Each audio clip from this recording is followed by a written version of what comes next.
अस्सलाम वालेकुम। CLI digital academy के प्लेटफॉर्म से Noman Farooq.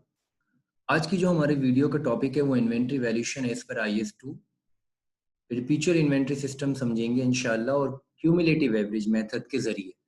Cumulative average method BCom की पार्ट 1 की अकाउंटिंग में आता है, BBA में भी आता है, MBA की अकाउंटिंग में भी आता है और साथ ही साथ ACCA के फंडामेंटल पेपर्स में भी बहुत ज़्यादा एग्जामिनेबल है।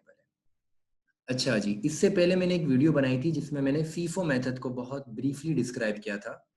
तो वो स्टूडेंट जो पहली मर्तबा इस चैनल पर आए तो वो एक मर्तबा फीफो मेथड को ज़रूर देख लें ताकि उन्हें फीफो मेथड भी अच्छे तरीके से समझ आ जाए। स्टार्ट करते हैं अपनी वीडियो स्टार्ट करने से पहले थोड़ा सा इंट्रोडक्शन हमारे CLI डिजिटल एकेडमी के प्लेटफॉर्म का कि अल्हम्दुलिल्लाह ये वो प्लेटफॉर्म है जिसमें हम कोशिश कर रहे हैं कि स्टूडेंट को कॉन्सेप्चुअल बेस लर्निंग दे सकें। कॉन्सेप्चुअल क्यों बार बार कहा जाता है? क्योंकि देखिए जब तक आपके कॉन्सेप्ट क्लियर नहीं है आप 100 सवाल भी कर लें प्रैक्टिस, बट वो एक रट्टाफिकेशन के जुमरे में आ जाता है। और ये हाँ बिल्कुल ऐसा है कि अकाउंटिंग में भी स्टूडेंट रट्टा लगाते हैं।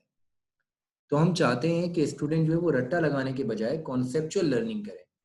उनको एक चीज़ की टिप्स आती हों, उन्हें पता हो कि भाई ये क्यों कर रहे हैं काम, तभी वो अपनी प्रैक्टिकल लाइफ में बेहतरीन वे में कामयाब हो सकते हैं। अल्हम्दुलिल्लाह यहाँ की जो टीचर्स हैं इनका जो प्रैक्टिकल एक्सपीरियंस और प्रोफेशनल क्वालिफिकेशन ये दोनों मर्ज होने की वजह से स्टूडेंट को बहुत फ़ायदा होता है। तो ज़रूर एक मरतबा CLI डिजिटल एकेडमी के प्लेटफॉर्म पर आएँ, हमारे इंस्टीट्यूट का विजिट करें और देखें कि किस तरह से हम स्टूडेंट को पढ़ाते हैं। Take a three trial classes, इंशाल्लाह आपको बहुत अच्छा लगेगा। स्टार्ट करते हैं आज की वीडियो।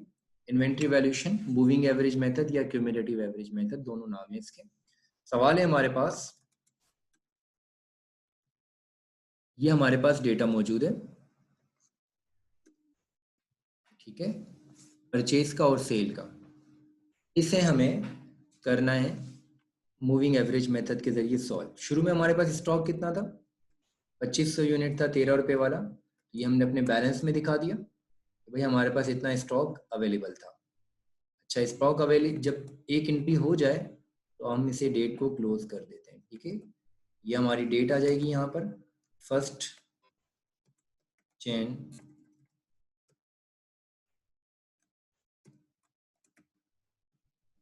2020, ठीक हो गया जी। अब ये ओपनिंग बैलेंस था, परचेज होगा तो इधर आएगा, सेल होगा तो इधर आएगा और बैलेंस होगा तो इधर आएगा। परचेज करेंगे जब भी यूनिट तो यहाँ पे दिखाएंगे, सेल करेंगे तो यहाँ पे, और बैलेंस में जो बच जाएगा। यूनिट का मतलब कितने यूनिट थे, कॉस्ट का मतलब वो यूनिट का रेट क्या था, और टोटल का मतलब उसकी अमाउंट कितनी। हमने मजीद 1 जनवरी को 5000 यूनिट परचेज किए। परचेज का रेट है, डेट वाइज चलना है, ठीक है, क्योंकि परपेचुअल इन्वेंट्री सिस्टम में इन्वेंट्री जो है वो अपडेट होती रहती है at the point of sale, बार बार अपडेट होती है। इन्वेंट्री काउंट पीरियोडिक की तरह नहीं कि मंथ एंड पे जाके करना है। तो इसीलिए हमें हर परचेज की डेट पर, हर परचेज करते वक्त अपना एक एवरेज रेट निकालना पड़ेगा, ठीक है। 5000 यूनिट खरीदे हमने 14 रुपए वाले 1 जनवरी को, यहाँ पे हमने डेट डाली, 5000 यूनिट परचेज किए, रेट है 14 रुपीज और ये कॉस्ट आ गई हमारे पास अमाउंट। नाउ अब हम निकालने जा रहे हैं रेट, जो कि मेन काम है। इस वक्त हमारे पास यूनिट 2500 पहले थे और 5000 मजीद हमने खरीदे, तो यूनिट्स हमारे पास कितने हैं? सारे 7000 यूनिट्स मौजूद हैं, ठीक है। अच्छा, अमाउंट कितनी है? पहले जो हमने खरीदे थे वो 32,500 के थे और जो मजीद खरीदे 5000 उसकी अमाउंट है 70,000, तो टोटल अमाउंट आ गई 1,02,500। इस वक्त हमारे पास 1,02,500 रुपए का माल मौजूद है, जिसमें यूनिट की जो क्वांटिटी है वो 7,500 है। हम एक निकालेंगे एवरेज रेट। क्या निकालेंगे? Average rate. Now how to calculate average rate? जो कॉस्ट है इसे डिवाइड कर देना यूनिट से, कॉस्ट को डिवाइड कर देना यूनिट से, यानी कि इस तरह से 1,02,500 डिवाइडेड बाय 7,500, तो हमारे पास अमाउंट रेट आ जाएगा एक एवरेज 14 रुपये। क्या आ जाएगा? 14 रुपये एक एवरेज रेट आ जाएगा। अब हम मजीद आगे चलते हैं तो और ज़्यादा क्लैरिफाई हो जाएगा। 5 तारीख, डेट वाइज चलना है। 5 तारीख को हमने मजीद परचेज किया, ये हमारे पास 5 डेट आ गई 5 तारीख। यहाँ पे कितने यूनिट्स खरीदें? 4000 यूनिट खरीदें। रेट कितना है? 15 रुपये, ये अमाउंट आ गया। अब देखें, दोबारा एवरेज रेट निकालने जा रहा हूँ और क्लियर होगा। शुरू में जो बैलेंस था वो कितना था मेरे पास? 1,02,500 प्लस जो मजीद खरीदा है 60,000। ये डेट क्लोज कर देते हैं ताकि स्टूडेंट को समझने में आसानी हो। अब खुद सोचें आप, टोटल इस वक्त हमारे पास जो स्टॉक भरा हुआ है उसकी वैल्यू कितनी है? 1,62,500 और उसकी क्वांटिटी कितनी है? 7,500 पहले थे, मजीद 4,000 और खरीदे, टोटल क्वांटिटी कितनी आ गई? 11,500। अब हम रेट निकाल लेंगे, कॉस्ट डिवाइडेड बाय यूनिट।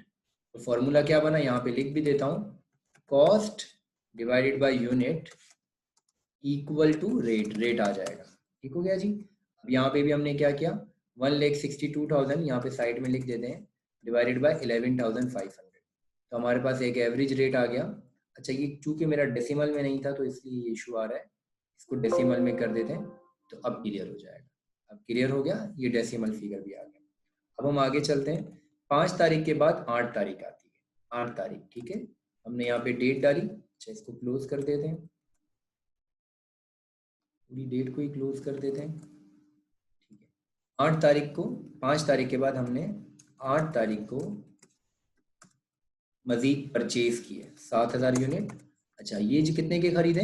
11 रुपए के हिसाब से खरीदे, ये इसकी अमाउंट आ गई 77,000। अब जरा देखिएगा रेट कैसे निकालते हैं। पुराने स्टॉक की वैल्यू को नए स्टॉक की वैल्यू में प्लस कर दें। टोटल अब इस वक्त हमारे पास पोजीशन कितना है, यानी कि हमने कितने का, कितनी वैल्यू का माल इस वक्त हमारी फैक्ट्री में या हमारी शॉप में अवेलेबल है, वो अमाउंट कितनी है?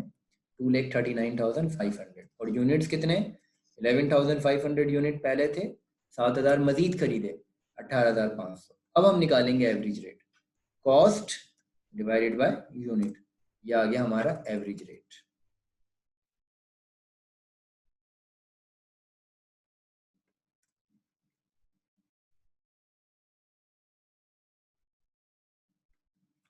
चलिए, 2 डेसिमल में रखिएगा ताकि एग्जामिनर को आसानी से समझा सकें। ये भी डेट हो गई हमारी क्लोज।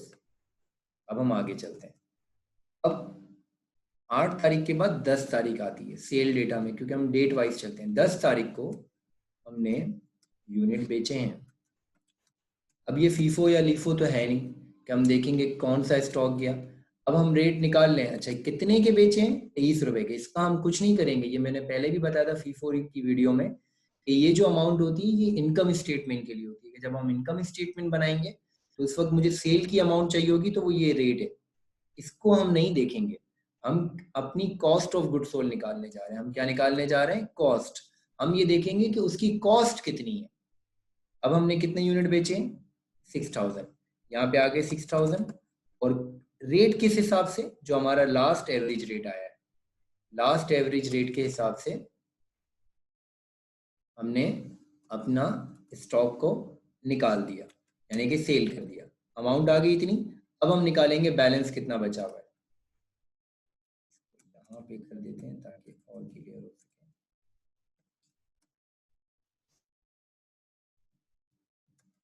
ठीक है, अब बैलेंस कितना बचा हुआ है? 18,500 में से 6,000 चले गए, 12,500। अमाउंट भी माइनस कर दिया आपने, या रेट ले लिया आपने, ये जो अमाउंट, ये रेट था, ये यहाँ पे ले लिया, या बल्कि माइनस ही कर लेते हैं, इतना अमाउंट और ये रेट आ गया, दैट्स इट।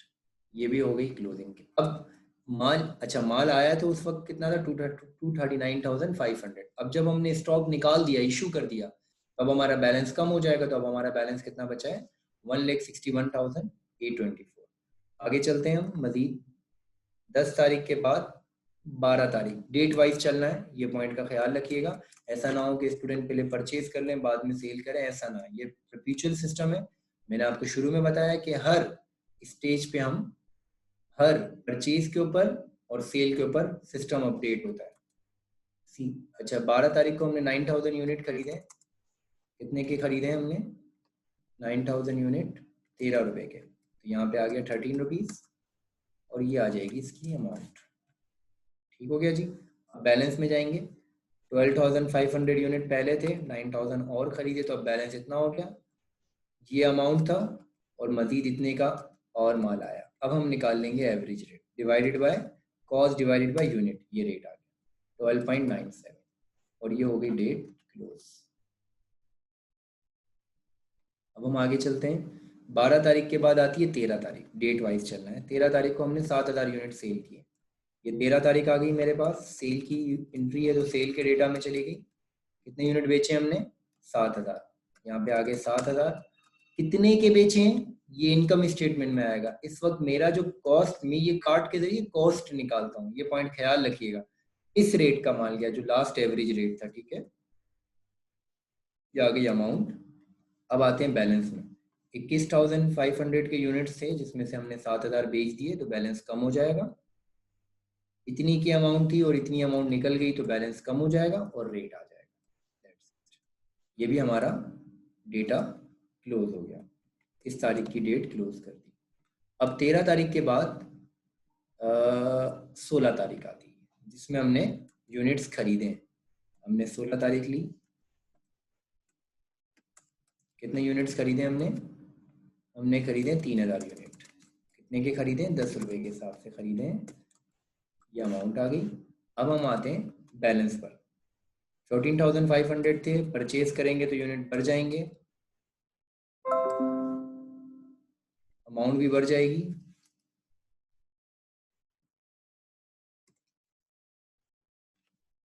और रेट आ जाएगा average cost divided by unit. अब एवरेज रेट इतना हो गया। डेट क्लोज कर दी हमने।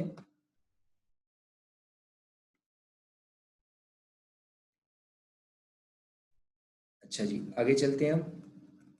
16 तारीख के बाद 18 तारीख आती है। 18 तारीख को सेल की हमने, डेट डाली हमने 18। कितने यूनिट बेचे हैं? 6,500। इतने के बेचे हैं, इग्नोर इट राइट नाउ। हमारी जो कैलकुलेशन है वो कॉस्ट है। हम अपने एवरेज रेट जो लास्ट एवरेज रेट है उसके हिसाब से अपने स्टॉक को निकाल देंगे।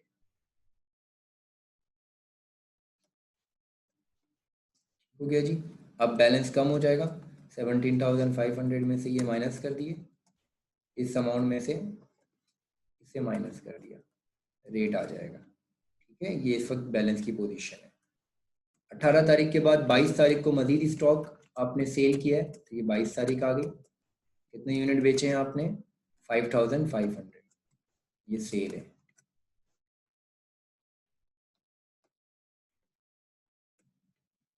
कितने का रेट है? जो लास्ट एवरेज रेट है वही आ जाएगा आपका।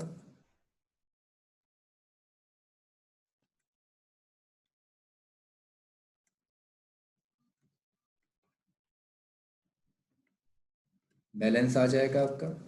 11,000 में से ये माइनस किया, 5,500 बच गए।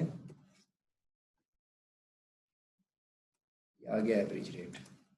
ठीक है, ये हमारा कहलाता है moving average method. Moving average method करने के बाद हम करेंगे एक इनकम स्टेटमेंट बना लेते हैं ताकि स्टूडेंट जो हैं वो आसानी से ये भी समझ सकें कि इनकम स्टेटमेंट कैसे बनेगा इसका। अच्छा, ये जो अमाउंट, ये वाली जो सेल इशू का जो बैलेंस है इसका सम कर लेंगे हम। तो ये हमारी कहलाती है cost of good sold. Cost of good sold और यहाँ पे आ जाएंगे यूनिट और यहाँ पे ये परचेज की अमाउंट आ जाएगी और यहाँ पे आ जाएंगे परचेज के यूनिट और एंडिंग बैलेंस यही आ जाएगा 5,500। अब हम कॉस्ट ऑफ गुड सोल्ड हमारी कितनी आ गई? जो हमने माल स्टॉक इशू किया 25,000 यूनिट बेचे थे उसकी कॉस्ट कितनी है? इतनी आ गई। एंडिंग इन्वेंट्री हमारी कितनी आ गई? इतनी आ गई। ये कहलाएगा ending inventory valuation by cumulative average, cumulative average method. अच्छा जी, अब इनकम स्टेटमेंट बना लेते हैं। सेल, सेल हमने कितने की? अब यहाँ पे ये काम आएगा। हमने इसको मल्टीप्लाई करके अमाउंट निकाली हर सेल की इंडिविजुअल और टोटल कर लिया। टोटल सेल कितनी है? 6,46,500 और कॉस्ट ऑफ गुड सोल्ड हम निकाल चुके, ये रही। ये हमारी कॉस्ट आ जाएगी और ये हमारा ग्रॉस प्रॉफिट आ जाएगा। That's it. ये मूविंग एवरेज की कैलकुलेशन हो गई। उम्मीद करता हूँ कि आपको कॉन्सेप्चुअल समझ में आया होगा ये, और ये भी उम्मीद करता हूँ कि आपको वीडियो बहुत अच्छी लगी होगी। अच्छी लगने के बाद इस नॉलेज को अपने पास नहीं रखिएगा, बल्कि आगे शेयर कीजिएगा अपने सर्कल में जो रेलिवेंट है, ताकि वो स्टूडेंट जिन्हें हमारा नहीं पता वो भी हमें जान सकें। बहुत बहुत शुक्रिया आप सबका। Thank you for watching. Allah ताला हम सबको अपने हिफ्ज़ व अमान में रखे। आमीन।